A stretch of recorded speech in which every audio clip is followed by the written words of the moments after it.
Hello दोस्तों, नमस्कार। मैं विवेक आप सभी का स्वागत करता हूं आपके अपने इस यूट्यूब परिवार में। तो आप सब कैसे हैं? उम्मीद करता हूं स्वस्थ होंगे, मस्त होंगे और अपने एसएससी एमटीएस हवलदार एग्जाम की तैयारी काफ़ी अच्छे से कर रहे होंगे। तो दोस्तों, रामबाण प्रश्न सिलेक्शन चाहिए हो तो देख लो। तो दोस्तों, ये सेशन आपके लिए अपने आप को परखने का सबसे बेहतरीन मौका होने वाला है, क्योंकि दोस्तों मैंने इसमें जो 75 क्वेश्चन आपके लिए तैयार किया है ना, वो प्रश्न तैयार किया है दोस्तों। जिस तरह से एसएससी एमटीएस एग्जाम पिछले 2023 में 27 शिफ्टों में एग्जाम कराया था, जिस टीसीएस पैटर्न पे बार बार सवाल पूछ रहा था, जिस टाइप से मतलब दोस्तों हर बार सवाल हर शिफ्ट में उठा रहा था। एक दिन में आपका 3 शिफ्ट होता है ना दोस्तों, हर शिफ्ट में एक जैसा पैटर्न पर एग्जाम में सवाल बना रहा था दोस्तों। आज की सेशन में वही पैटर्न फॉलो किया दोस्तों। मेरा मानना है कि दोस्तों यदि आपने यह सेशन देख लिया तो कम से कम इन 75 क्वेश्चन में से आपको कम से कम 10 से 12 प्रश्न आपको हर शिफ्ट में देखने को मिलेगा। ध्यान दीजिएगा साथियों, सही करने के लिए आपको केवल 70 दे रहे हैं और नोट यहाँ पे आप लोग पढ़ लीजिए, यही प्रश्न रहेगा पेपर में। तो ध्यान देंगे साथियों, आपको इस सेशन एकदम अच्छे से बारीकी से हर एक प्रश्न को समझना है। तो चलिए दोस्तों, इस सेशन को हम लोग स्टार्ट करते हैं। सभी को पता होगा हम लोग का सेशन डेली का 11:30 AM सुबह में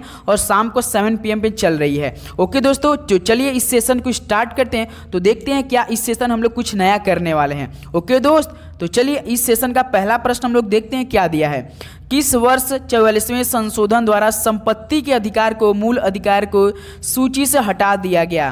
तो बताइए दोस्तों, किस वर्ष में हटा दिया गया था जो आपका 44वां संशोधन द्वारा संपत्ति के अधिकार को मूल अधिकार की सूची से हटा दिया गया था? तो याद रखिए 1978 में ऐसा हुआ था। तो पहले का हम लोग का ए ऑप्शन बिल्कुल राइट ऑप्शन हो जाएगा। ओके दोस्त, तो चलिए नेक्स्ट अगला सवाल देखते हैं। क्वेश्चन नंबर आपका सेकेंड देखिए क्या दिया है। भारतीय संविधान द्वारा अनुच्छेद 368 के अनुसार कितने प्रकार के संशोधनों का उल्लेख किया गया है? तो बताइए दोस्तों, भारतीय संविधान द्वारा अनुच्छेद 368 के अनुसार कितने प्रकार के संशोधनों का उल्लेख किया गया है? तो टोटल साथियों 2 प्रकार के। तो यहाँ से बी ऑप्शन हम लोग का बिल्कुल राइट ऑप्शन हो जाएंगे। तो चलिए दोस्तों अगला सवाल देखते हैं। क्वेश्चन नंबर आपका देखिए थर्ड क्या दिया है। आंध्र प्रदेश पुनर्गठन अधिनियम किस वर्ष पारित किया गया था? तो बताइए दोस्तों, आंध्र प्रदेश पुनर्गठन अधिनियम किस वर्ष पारित किया गया था? तो दोस्तों ये 2014 में किया गया था। तो सी ऑप्शन यहाँ से हम लोग का बिल्कुल राइट ऑप्शन होने वाले हैं। ध्यान देंगे साथियों, बिल्कुल हुबहू आपका छपने वाला प्रश्न होने वाले हैं। तो देखिए क्वेश्चन नंबर आपका 4 क्या दिया है। 1978 के 44वें संशोधन अधिनियम द्वारा भारतीय संविधान मूल सूची के कितने निर्देशक तत्वों में संशोधन किया गया था?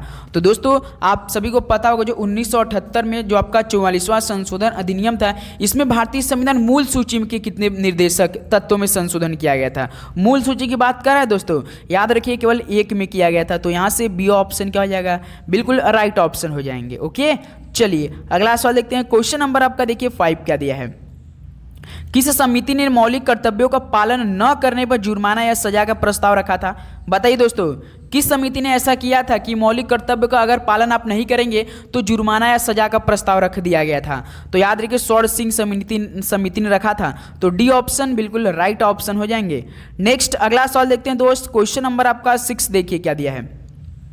1950 में भारतीय संविधान द्वारा मूल रूप से कितने मौलिक अधिकार शामिल किए गए थे? तो बताइए दोस्तों, 1950 में भारतीय संविधान द्वारा मूल रूप से कितने मौलिक अधिकार शामिल किया गए थे? तो टोटल साथियों 7 शामिल किए गए थे। यहाँ से ऑप्शन ए हम लोग का 7 बिल्कुल राइट ऑप्शन होने वाला है। नेक्स्ट अगला बताइए दोस्त। क्वेश्चन नंबर आपका देखिए 7 क्या दिया। आप सभी दोस्त रिक्वेस्ट के जितने भाई न्यू आ रहे हैं तो चैनल पे नहीं तो सब्सक्राइब करके बेल नोटिफिकेशन ऑन कर लीजिए, क्योंकि डेली सुबह 8 AM पे लाइव और 11:30 AM में बिल्कुल हुबहू आपका मॉडल पेपर शाम एकदम टॉपिक वाइज एकदम दमदार तरीके से सेशन आपके लिए दिया जा रहा है। तो इसलिए नोटिफिकेशन बेल को ऑन करके रखिएगा आप लोग।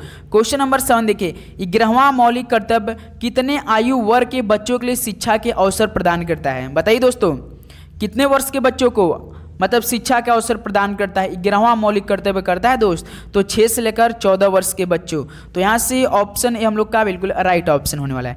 नेक्स्ट अगला देखते हैं साथियों। क्वेश्चन नंबर आपका 8 देखिए, संस्कृति व शिक्षा के अधिकार का उद्देश्य क्या है?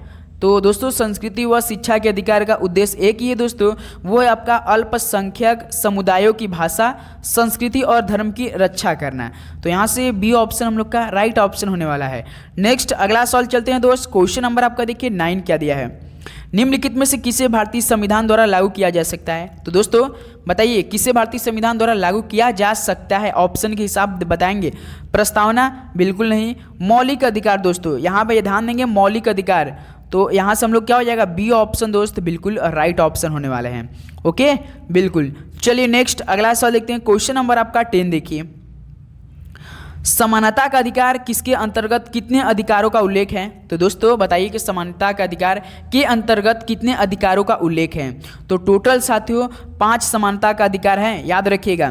तो यहाँ से सी ऑप्शन क्या हो रहा है हम लोग का, बिल्कुल राइट ऑप्शन। क्या सवाल बोला साथियों, इस सवाल को समझिए, समानता का अधिकार के अंतर्गत कितने अधिकारों का उल्लेख किया गया? तो टोटल 5, तो ध्यान देंगे आप लोग। ओके चलिए अगला सवाल देखते हैं। क्वेश्चन नंबर आपका 11 क्या दिया है, अपने संविधान में मौलिक कर्तव्यों को शामिल करने वाला पहला देश कौन सा था? तो दोस्तों अपने संविधान में मौलिक कर्तव्यों को शामिल करने वाला पहला देश कौन सा था?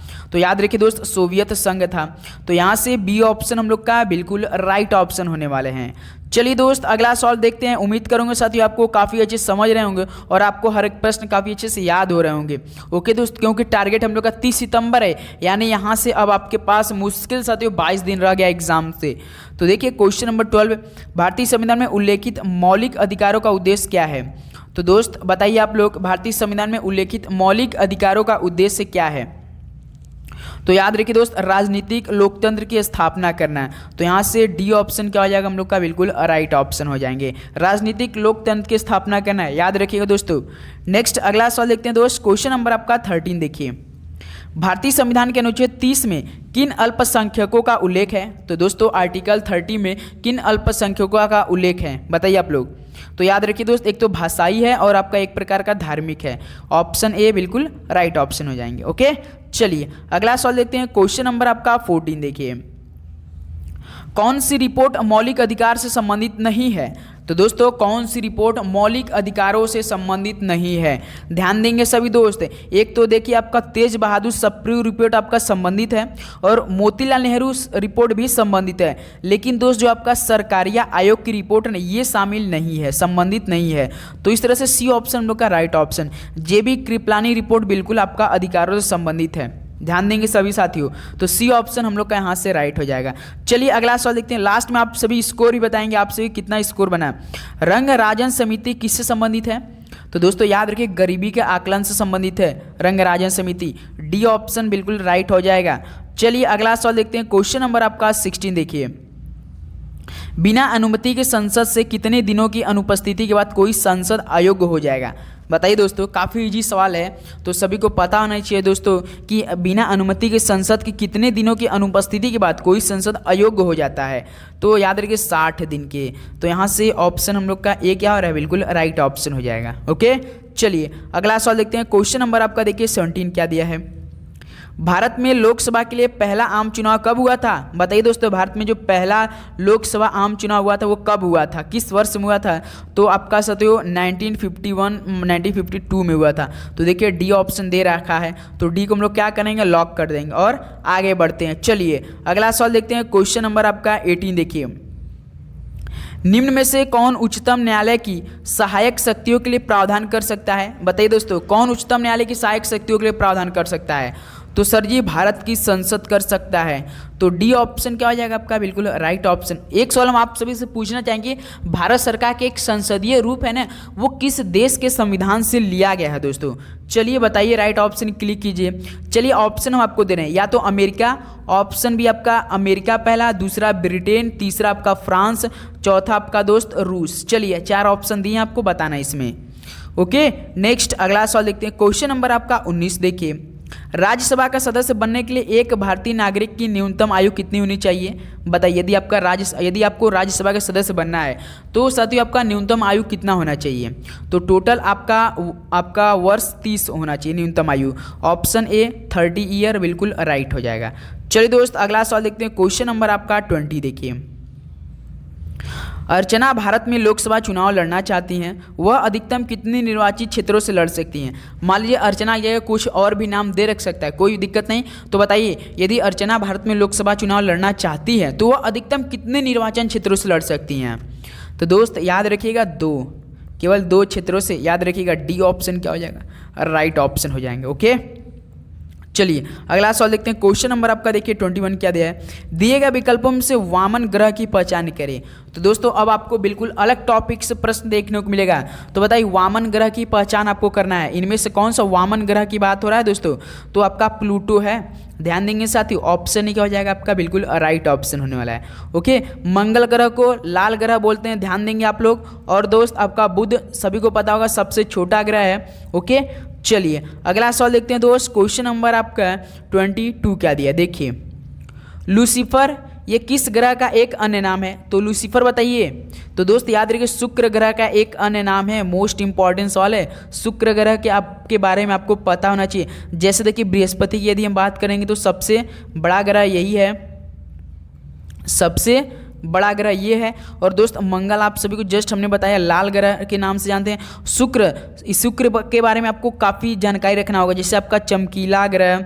उसके बाद पृथ्वी की जुड़वा बहन इसी को बोलते हैं, सबसे चमकीला, सबसे गर्म ग्रह। और सांझ का और आपका भोर का तारा इसी को ही बोलते हैं, याद रखेंगे दोस्त। और शनि क्या होता है दोस्त, आकार के मामले में दूसरे नंबर का है, ये बाहरी ग्रह भी इसको को ही मानते हैं, ध्यान देंगे सभी दोस्त। ओके, चलिए अगला सवाल देखते हैं। क्वेश्चन नंबर आपका देखिए 23 क्या दिया है, पृथ्वी का उपसौर किस महीने में घटित होता है? तो दोस्तों बताइए किस महीने में घटित होता है पृथ्वी का उपसौर? तो दोस्त ये होता है आपका जनवरी के महीने में। तो बी ऑप्शन यहाँ से बिल्कुल राइट ऑप्शन होने वाला है। नेक्स्ट अगला सवाल देखते हैं दोस्त। क्वेश्चन नंबर आपका 24 क्या दिया है सवाल, निम्नलिखित में से कौन सा गर्म धारा यानी वार्म करंट है? तो कौन सा गर्म धारा है दोस्तों, काफ़ी आपने पढ़ा होगा।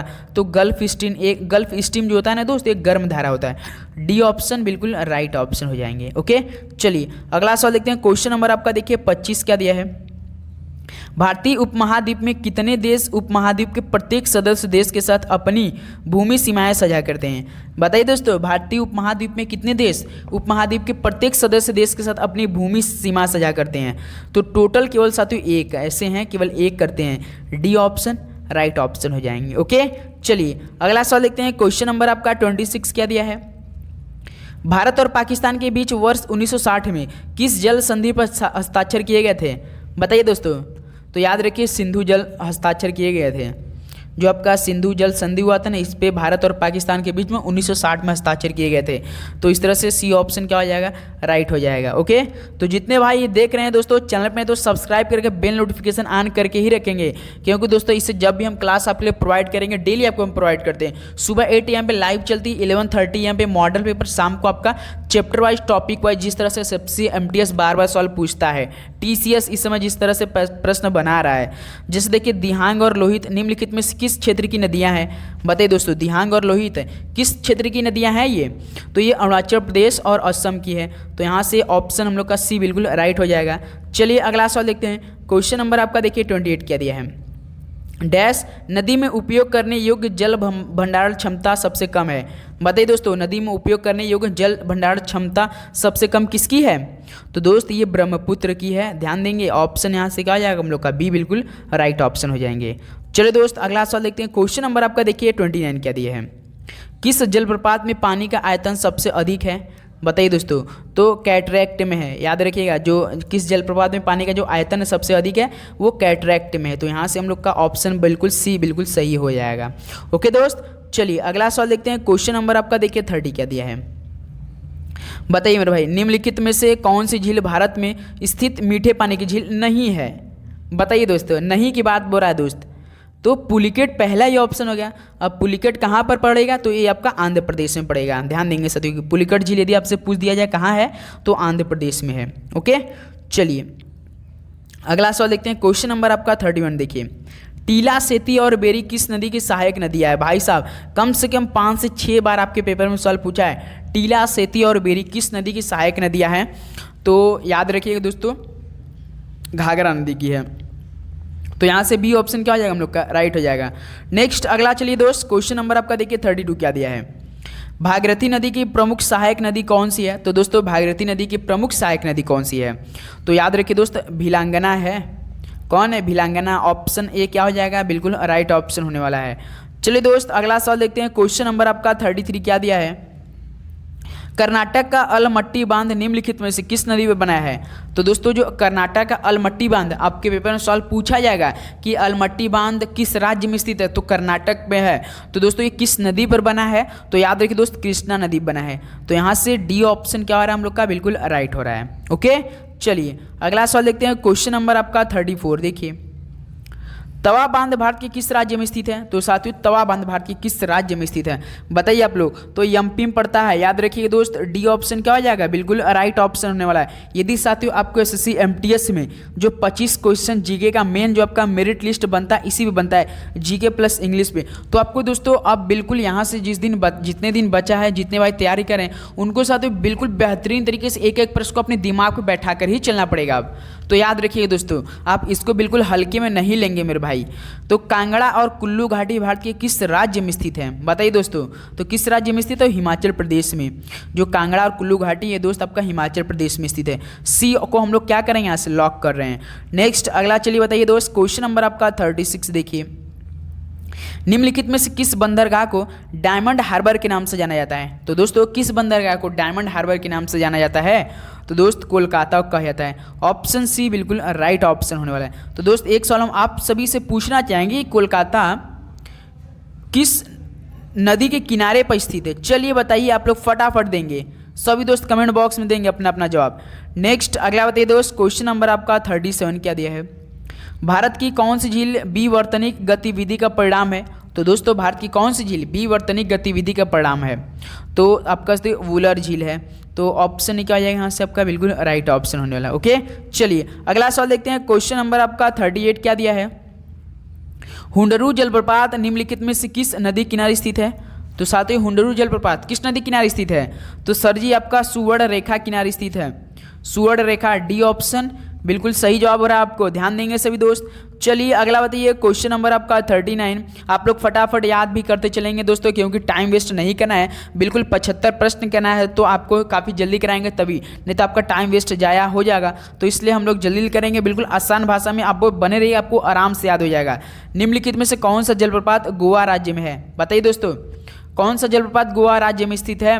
तो सर जी आपका दूध सागर कहाँ पड़ता है? गोवा राज्य में पड़ता है। ऑप्शन ए बिल्कुल राइट ऑप्शन होने वाला है। चलिए अगला सवाल देखते हैं दोस्त। क्वेश्चन नंबर आपका देखिए 40 क्या दिया है? भूसी झील भारत की किस राज्य में स्थित है? तो साथियों भूसी झील भारत के किस राज्य में स्थित है?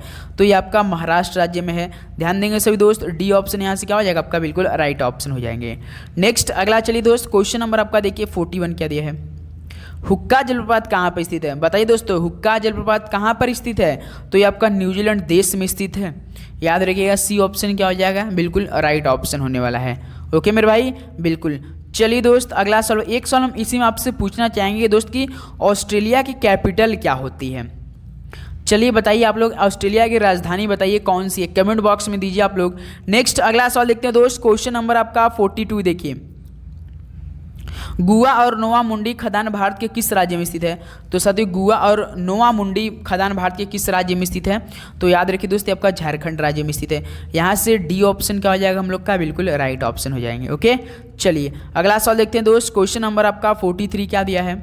निम्नलिखित में से कौन सा राज्य भारत में कोयले का उत्पादक नहीं करता है? बताइए दोस्तों, कौन सा राज्य भारत में कोयले का उत्पादन नहीं करता है? तो सबसे पहले हम देखें कौन कौन करता है। एक तो देखिए दोस्त, छत्तीसगढ़ करता है, उड़ीसा करता है, झारखंड भी करता है, लेकिन गुजरात सबसे अधिक कपड़ा का मतलब व्यापार करता है। तो सी ऑप्शन क्या हो जाएगा? बिल्कुल राइट ऑप्शन होने वाला। वस्त्र का जो सूती मिल होता है ना, बिल्कुल यहाँ पे अधिक होता है। चलिए अगला सवाल देखते हैं। क्वेश्चन नंबर आपका 44 क्या दिया है? नहरकटिया तेल क्षेत्र किस राज्य में स्थित है? तो साथियों नहरकटिया तेल क्षेत्र किस राज्य में स्थित है? तो सर जी आपका ये असम राज्य में स्थित है। ऑप्शन ए क्या हो जाएगा? बिल्कुल राइट ऑप्शन होने वाला है। चलिए दोस्त अगला सवाल देखते हैं। क्वेश्चन नंबर आपका 45 क्या दिया है? निम्नलिखित में से कौन सा भारतीय राज्य अभी भी प्राचीन बांस ड्रिप सिंचाई पद्धति का उपयोग करता है? बताइए दोस्तों, कौन सा आपका अभी भी भारतीय राज्य जो कि प्राचीन बांस ड्रिप सिंचाई पद्धति का उपयोग करता है? तो दोस्त मेघालय राज्य करता है, क्योंकि यहाँ पे भाई साहब बारिश बहुत तगड़ी होती है, सभी को पता हो मासिनरा में। तो बी को यहाँ से हम क्या लॉक करेंगे? बिल्कुल सर जी 3 नंबर ले लेंगे। चलिए अगला सवाल देखते हैं दोस्त। क्वेश्चन नंबर आपका 46 क्या दिया है? निम्नलिखित में से कौन तिलहन की एक किस्म है? तो इनमें से कौन सा तिलहन की किस्म है? तो दोस्त याद रखिएगा तारामीरा है। कौन है? तारामीरा। ऑप्शन ए क्या हो जाएगा? बिल्कुल राइट ऑप्शन। ओके, चलिए अगला सवाल देखते हैं। क्वेश्चन नंबर आपका 47 क्या दिया है? यदि किसी देश की जन्म दर मृत्यु दर से अधिक है तो जनसंख्या में क्या होगी? गिरावट होगी या दोस्तों या वृद्धि रहेगी होगी या आपका स्थिर रहेगी? बताइए क्या होगी दोस्तों? तो दोस्त वृद्धि होगी। याद रखिए क्या होगी, सभी को पता होगा इंक्रीज होगी। तो यहाँ से ऑप्शन हम लोग क्या हो जाएगा? सी बिल्कुल राइट ऑप्शन होने वाला है। चलिए दोस्त अगला सवाल देखते हैं। क्वेश्चन नंबर आपका देखिए 48 क्या दिया है? 10 लाख की आबादी तक पहुँचने वाला प्रथम नगरीय बस्ती कौन था? तो दोस्तों बताइए कि 10 लाख की आबादी तक पहुंचने वाली प्रथम नगरीय बस्ती, तो सर जी वो थी लंदन थी। याद रखिए दोस्त यहाँ से बी ऑप्शन में क्या हो रहा है? बिल्कुल राइट ऑप्शन होने वाला है। ओके मेरे भाई, बिल्कुल। चलिए दोस्त अगला सवाल देखते हैं। क्वेश्चन नंबर आपका 49 क्या दिया है?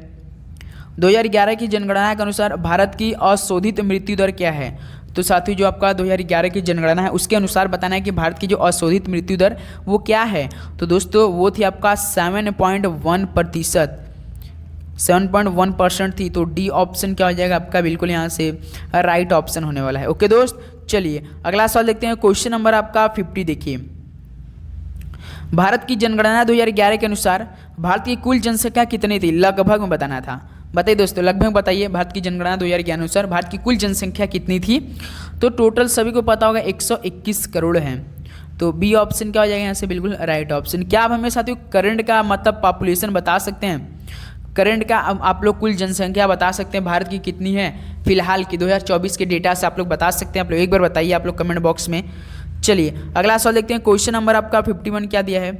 निम्नलिखित में से किस वर्ष मुस्लिम लीग का गठन किया गया था? तो दोस्त किस वर्ष मुस्लिम लीग का गठन किया गया था? तो सर जी ये किया गया था 1906 में किया गया था। तो 51 के क्या हम लोग बी को लॉक कर सकते हैं? बिल्कुल सर, यहाँ तो बिल्कुल ये प्रश्न आएगा आपके पेपर में। नेक्स्ट अगला सवाल देखते हैं दोस्त। क्वेश्चन नंबर आपका देखिए 52 क्या दिया है? मुस्लिम लीग ने किस वर्ष डायरेक्ट एक्शन डे के रूप में मनाया गया? तो दोस्तों बताइए मुस्लिम लीग ने किस वर्ष में डायरेक्ट एक्शन डे के रूप में मनाया था? तो याद रखिए 16 अगस्त 1946 में। कब साथियों? 16 अगस्त 1946 में। ऑप्शन है बिल्कुल राइट ऑप्शन। आप सभी से रिक्वेस्ट है कि दोस्त आप लोग जब क्लास ज्वाइन करते हैं अपना फीडबैक जरूर दिया कीजिए दोस्तों, आप सभी से रिक्वेस्ट रहता है। चलिए दोस्त अगला सवाल देखते हैं। क्वेश्चन नंबर आपका 53 देखिए। इंडिया गेट जिसे अखिल भारतीय युद्ध स्मारक भी कहा जाता है, तो किसने डिजाइन किया था? बताइए इंडिया गेट साथियों किसने डिजाइन किया था? तो सर ये किया था एडविन लुटियंस ने किया था। तो यहाँ से डी ऑप्शन हम लोग क्या हो जाएगा? बिल्कुल राइट हो जाएगा। चलिए दोस्त अगला सवाल देखते हैं। क्वेश्चन नंबर आपका देखिए 54 क्या दिया है? थियोसॉफिकल सोसाइटी के संस्थापक कौन थे? तो दोस्तों थियोसॉफिकल सोसाइटी के संस्थापक कौन थे? बताइए आप लोग, सभी को पता होगा एचबी ब्लावात्स्की और कर्नल ओलकोट ने किया था। डी ऑप्शन बिल्कुल राइट ऑप्शन। कहाँ पर किया था दोस्तों? आपको पता होना चाहिए। 1875 में किया था। मोस्ट इंपॉर्टेंट सवाल है मेरे भाई। ओके चलिए न्यूयॉर्क में किया था। आपको जगह भी बता दिया जाएगा कि न्यूयॉर्क में किया था, ध्यान देंगे। 1875 में न्यूयॉर्क में किया था। थियोसॉफिकल सोसाइटी के संस्थापक कौन थे? एचबी ब्लावात्स्की और आपका कर्नल ओलकोट थे। ओके चलिए अगला सवाल देखते हैं। क्वेश्चन नंबर आपका 55 देखिए। सुभाष चंद्र बोस के राजनीतिक गुरु कौन थे? तो बताइए सभी लोग फटाफट। तो चित्तरंजन दास जी थे। डी को हम लोग यहाँ से क्या कर सकते हैं? लॉक कर सकते हैं। ओके चलिए अगला सवाल देखते हैं। क्वेश्चन नंबर आपका देखिए 56 क्या दिया है? वह ब्राह्मण पुजारी कौन है जिन्हें बाद में रामकृष्ण परमहंस के नाम से जाना जाने लगा? बताइए दोस्तों वह ब्राह्मण पुजारी कौन थे जिन्हें बाद में रामकृष्ण परमहंस के नाम से भी हम लोग जानने लगे? तो आपका गदाधर चट्टोपाध्याय थे। गदाधर चट्टोपाध्याय। तो ऑप्शन ए क्या हो जाएगा दोस्त? हम लोग का बिल्कुल राइट ऑप्शन होने वाला है। ओके चलिए अगला सवाल देखते हैं। क्वेश्चन नंबर आपका 57 क्या दिया है? निम्नलिखित में से किसे सीमांत गांधी के नाम से भी जाना जाता है? तो बताइए सीमांत गांधी के नाम से किसे जानते हैं? तो सर जी ये तो खान अब्दुल गफ्फार खां को जाना जाता है। तो बी को यहाँ से क्या करेंगे? हम लोग लॉक कर देंगे। चलिए दोस्त अगला सवाल देखते हैं। क्वेश्चन नंबर आपका 58 देखिए। प्रारूप समिति ने भारतीय संविधान का पहला प्रारूप कब प्रकाशित किया था? बताइए दोस्तों प्रारूप समिति ने भारतीय संविधान का पहला प्रारूप कब प्रकाशित किया था? तो 1948 में, फरवरी 1948 में। तो ऑप्शन हम लोग का डी बिल्कुल राइट। महीना याद कर लीजिए दोस्तों, फरवरी 1948। ओके चलिए अगला सवाल देखते हैं। क्वेश्चन नंबर आपका 59 क्या दिया है? प्रथम अखिल भारतीय किसान सभा का गठन कहाँ पर हुआ था? तो दोस्तों प्रथम अखिल भारतीय किसान सभा का गठन कहाँ पर हुआ था? बताइए। तो याद रखिए 1936 में हुआ था दोस्तों। ये आपका हुआ था उत्तर प्रदेश की राजधानी लखनऊ में हुआ था। तो ऑप्शन क्या हो जाएगा हम लोग का, बिल्कुल राइट ऑप्शन हो जाएंगे। ओके, चलिए अगला सवाल देखते हैं। क्वेश्चन नंबर आपका 60 क्या दिया है, अनुबंधित सेवा के लिए अर्हता प्राप्त करने वाले पहले भारतीय कौन थे। तो दोस्तों अनुबंधित सेवा के लिए अर्हता प्राप्त करने वाले पहले भारतीय कौन थे, तो दोस्त वो थे सत्येंद्रनाथ टैगोर जी थे। तो सी ऑप्शन क्या हो जाएगा आपका, बिल्कुल राइट ऑप्शन हो जाएगा। तो दोस्तों आप सभी से रिक्वेस्ट है कि जितने भाई आ रहे हैं तो प्लीज़ अपने दोस्तों में जरूर दोस्तों शेयर किया कीजिए दोस्तों, इससे और भाइयों को मतलब उनको तैयारी को और भी मजबूत देने के लिए सेशन बहुत बेहतरीन रहता है डेली का डेली। इसलिए आप लोग भी हैं तो सब्सक्राइब करके नोटिफिकेशन बेल को ऑन करके अपने दोस्तों में शेयर जरूर किया, एक प्यारा सा लाइक कर दीजिएगा दोस्तों। निम्नलिखित में से किसने कहा था कि अंग्रेजी शिक्षा ने हमें गुलाम बना लिया है। तो बताइए दोस्तों किसने कहा था अंग्रेजी शिक्षा ने हमें गुलाम बना लिया है। तो ऐसा कह सकते हैं आप सभी को बताएगा महात्मा गांधी जी ने।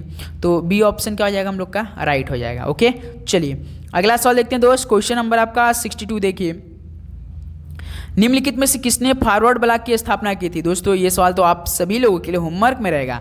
चलिए बताइए, अब हम आपको बता दें दोस्तों कि इसकी स्थापना 1939 में हुआ था। 1939 में हुआ था फॉरवर्ड ब्लॉक की स्थापना। अब बता दीजिए आप लोग किसने किया था, मोस्ट इंपॉर्टेंट सवाल, वो भी 1939 में कहाँ पर हुआ था, बंगाल में हुआ था। किसके द्वारा किया गया था यही तो आपको बताना है। ओके दोस्त, चलिए 1939 बंगाल में। नेक्स्ट अगला सवाल देखते हैं। क्वेश्चन नंबर आपका 63 देखिए, निम्नलिखित में से किसने 1784 में कलकत्ता में एशियाटिक सोसाइटी की स्थापना की। 3 सवाल यहाँ से बनेगा दोस्तों।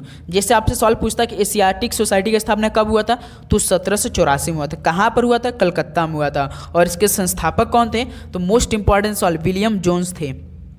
तो यहाँ से दोस्त बी को हम लोग क्या करेंगे, लॉक कर देंगे। 3-3 4-4 क्वेश्चन एक टॉपिक से मिलेंगे, ध्यान देंगे। चलिए दोस्त अगला सवाल देखते हैं। क्वेश्चन नंबर आपका देखिए 64 क्या दिया है, सोशल सर्विस लीग की स्थापना बॉम्बे में किसके द्वारा की गई थी। तो साथियों सोशल सर्विस लीग की स्थापना बॉम्बे में किसके द्वारा की गई थी, तो दोस्त ये की गई थी नारायण मल्हार जोशी के द्वारा।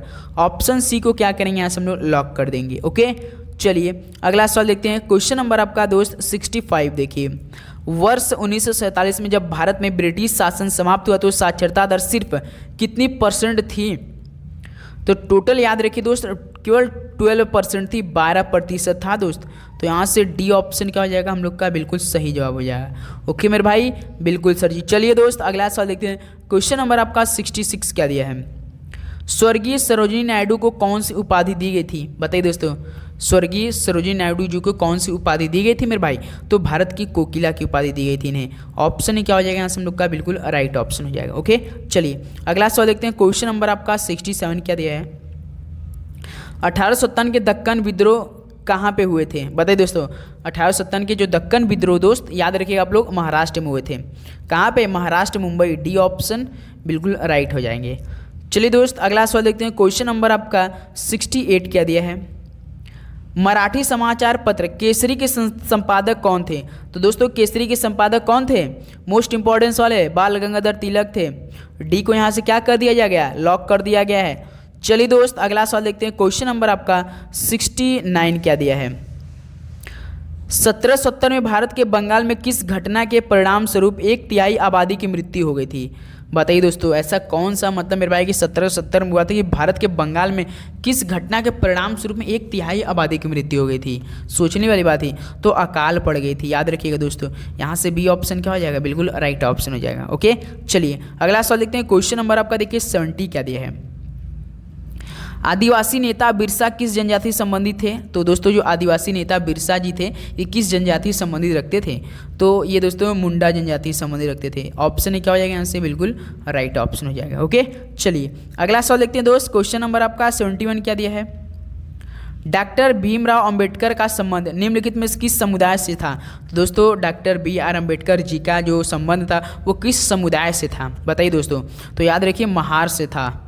महार समुदाय संबंधित रखते थे अम्बेडकर जी, बाबा साहेब जी। ऑप्शन हम लोग का राइट हो जाएगा महार। अगला सवाल देखते हैं दोस्त। क्वेश्चन नंबर आपका 72 क्या दिया है, ब्रिटिश भारत के किस स्वतंत्रता सेनानी को द्विराष्ट्र सिद्धांत का जनक माना जाता है। बताइए दोस्तों ब्रिटिश भारत के स्वतंत्रता सेनानी को द्विराष्ट्र सिद्धांत का जनक माना जाता है, तो उनका नाम क्या है, सैयद अहमद खान है। याद रखिए दोस्त सैयद अहमद खान है। ऑप्शन ए क्या हो जाएगा यहाँ से हम लोग का, बिल्कुल राइट ऑप्शन होने वाला है। ओके, चलिए अगला सवाल देखते हैं। क्वेश्चन नंबर आपका 73 क्या दिया है, किसने 1998 में भारतीय राष्ट्रीय कांग्रेस ने अलग होने के बाद तृणमूल कांग्रेस की स्थापना की और उसकी अध्यक्ष बन गई। सभी को पता होगा, काफ़ी फेमस में रहती है ममता बनर्जी जी भाई साहब। तो डी ऑप्शन क्या हो जाएगा, बिल्कुल राइट ऑप्शन होने वाला है। पहले भारतीय राष्ट्रीय कांग्रेस से थी, उसके बाद अलग हो गई, फिर उसके बाद में तृणमूल कांग्रेस की स्थापना की और उसकी अध्यक्ष बन गई 1998 में। ओके, चलिए अगला सवाल देखते हैं दोस्त। क्वेश्चन नंबर आपका 74 क्या दिया है। भारत में नील विद्रोह एक कृषक आंदोलन की शुरुआत कब हुई थी। तो दोस्तों बताइए, भारत में जो नील विद्रोह था एक कृषक आंदोलन था, इसकी शुरुआत कब हुई थी। तो दोस्त ये आपकी शुरुआत हुई थी 1859 में। तो यहाँ से ऑप्शन में क्या हो जाएगा दोस्त, सी बिल्कुल राइट ऑप्शन। 3 मार्च 1859 में। 3 मार्च भी याद रखिए, बाई लक आपके पेपर में दोस्त केवल 1859 दे और महीना पूछ दे तो दिक्कत हो जाएगा। तो मार्च के महीना में 3 मार्च को। चलिए दोस्त अगला सवाल देखते हैं। क्वेश्चन नंबर आपका 75 क्या दिया। देखिए 1853 में बम्बई और ठाणे के बीच पहली बार ट्रेन द्वारा तय की गई दूरी। तो दोस्तों याद रखिएगा, सबसे पहली जो आपका ट्रेन थी दोस्तों वो बम्बई और ठाणे के बीच में चली थी। कब चली थी, तो ये चली दोस्तों 1853 में। सवाल पूछता है कि कब चली थी, किस वर्ष, 1853 में। तो ये बम्बई दोस्त आपका और ठाणे के बीच में चली थी। तो कितने किलोमीटर, मतलब लगभग किलोमीटर में बताइए ना था आपको। तो याद रखिए लगभग 34 किलोमीटर चली थी। तो देखिए सी ऑप्शन क्या हो जाएगा, सबका बिल्कुल राइट ऑप्शन हो जाएगा। तो दोस्तों यह आपका चुनिंदा 75 प्रश्न कंप्लीट हो चुका है। बिल्कुल आपका दिल गार्डन हो चुका है अगर आपने सेशन पूरा हल किया हो तो बताइए दोस्तों आप सभी कितना स्कोर बना। क्या आप लोगों ने जिस तरह से यह 75 थे आपका सती 235 नंबर का टेस्ट था और आपको 70 यानी 323 200 नंबर का 210 यानी 75 थे वो आपका सती 3 5 15 225 नंबर में से 210 नंबर आपको लाना थे। क्या आप लोग कितना स्कोर कर पाए बताइए दोस्तों, फटाफट दीजिए आप लोग का स्कोर कितना बना। चलिए बताइए दोस्त फटाफट दीजिए आप सभी कितना स्कोर रहा। एक बार अपना सभी लोग कमेंट बॉक्स में दीजिए। डेली के डेली हम आपको प्रोवाइड करें दोस्तों क्लास। तो जितने भाई हमारे हैं तो जरूर उसी टाइम पे ज्वाइन कीजिएगा। सुबह के 8 AM पे, शाम को 11:30 AM और शाम को 7 PM पे। दोपहर में 11:30 AM, शाम को 7 PM पे। तो आप लोग तैयार रहिएगा। अभी तक आपने सुबह वाली मॉडल पेपर नहीं देखा तो जरूर देखिए दोस्तों जाकर उसको। ओके दोस्त, तो चलिए इस सेशन को यहीं समाप्त करते हैं। इसका PDF आप टेलीग्राम पे अपने दे देंगे, वहाँ जरूर ज्वाइन कीजिए। अभी तक आप चैनल पे नए हैं तो सब्सक्राइब करके बेल नोटिफिकेशन अपने दोस्तों में जरूर शेयर किया कीजिए दोस्त, क्योंकि आप ही लोग के लिए और दोस्त देखेंगे और मतलब अलग अलग नए क्वेश्चन आपके लिए प्रोवाइड की जाएगी। ओके दोस्त, तो चलिए आप सब अपने तैयारी कीजिए, अच्छे से पढ़ाई करते रहिए। सभी को ऑल द वेरी बेस्ट, क्योंकि एग्ज़ाम काफ़ी नज़दीक, कब दिन निकल जाएगा पता नहीं चलेगा दोस्त। यदि आपको सिलेक्शन चाहिए तो दोस्त देखिए थोड़ा सा तो पढ़ना पड़ेगा मेरे भाई। ओके दोस्त, तो चलिए अगर आपका कोई भी डाउट हो तो आप हमसे पूछिए दोस्तों, उसका रिप्लाई हम जरूर करेंगे। ओके दोस्त, तो चलिए मिलते हैं कल 8 AM पे। सभी को एग्ज़ाम के लिए बेस्ट ऑफ लक, पढ़ाई करते रहिए। ऑल द वेरी बेस्ट, धन्यवाद।